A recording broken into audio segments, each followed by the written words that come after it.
Beaucoup l'ignorent et lui ne s'en doute sûrement pas, mais le renard est au cœur de nombreux débats. Tous les 3 ans notamment, quand il s'agit de savoir si le renard est une espèce nuisible ou non.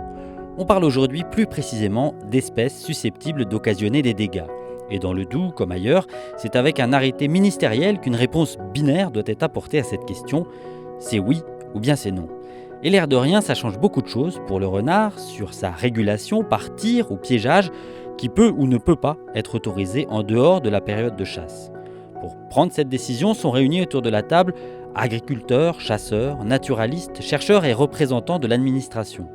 Pas facile évidemment de mettre tout le monde d'accord et pas facile de statuer sur cette question. Surtout que le renard occupe une place particulière dans l'imaginaire collectif et que sa densité est variable, mais en moyenne plutôt élevée dans le Doubs. Certains lui reconnaissent un intérêt en tant que prédateur de campagnols, ce petit rongeur qui peut faire des grands dégâts dans les prairies du secteur. Certains, à l'inverse, lui reprochent d'être toujours un voleur de volailles et de décimer des espèces sauvages comme les lièvres ou les oiseaux. Et pour finir, on pointe sa responsabilité dans la transmission de l'échinococose alvéolaire, une maladie parasitaire transmissible à l'homme dont le Doubs est l'un des foyers historiques. Chacun a donc ses arguments, ses contre-arguments et ses interrogations quant au classement ou pas du renard comme espèce susceptible d'occasionner des dégâts. En novembre 2018, émerge l'idée du projet Carelli. Avons-nous toutes les données suffisantes pour pouvoir décider ? Sur la centaine d'articles scientifiques épluchés, aucun ne répondait totalement à cette problématique. Une autre question se posait, c'est l'applicabilité de ces résultats par rapport à nos écosystèmes du massif jurassien. Pour trancher, il faut échanger des savoirs, réunir des informations et surtout les analyser. Carelli, pour campagnol, renard, lièvre, a regroupé dans notre département de nombreux acteurs.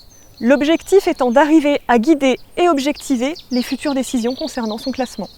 Alors le programme Carelli va se dérouler dans 2 zones du département pour tenir compte de la variabilité des milieux et du coup on va se retrouver avec une zone sur les premiers plateaux et une zone dans la zone de montagne sur lesquelles le statut du renard est différent.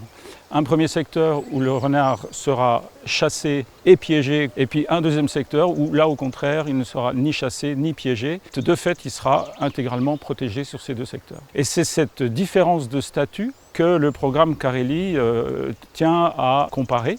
Et pour cela, un certain nombre de paramètres seront mesurés dans ces différents secteurs.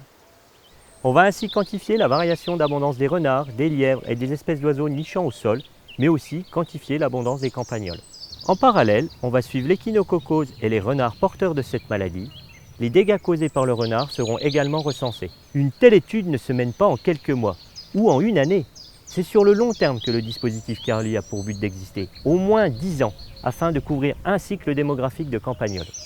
Toutes ces opérations feront l'objet d'un suivi sociologique. Il s'agira de s'intéresser à la controverse portant sur le statut du renard et de suivre la dynamique du collectif qui conduit cette étude. Il s'agit donc de se saisir d'une occasion pour forger de nouvelles méthodes d'aide à la décision.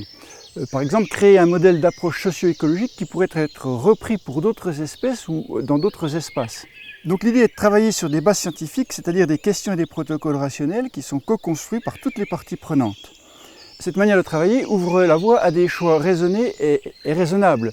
Par exemple, de gestion des espèces, si nécessaire, pas obligatoirement, et donc de protection de la biodiversité dans son ensemble.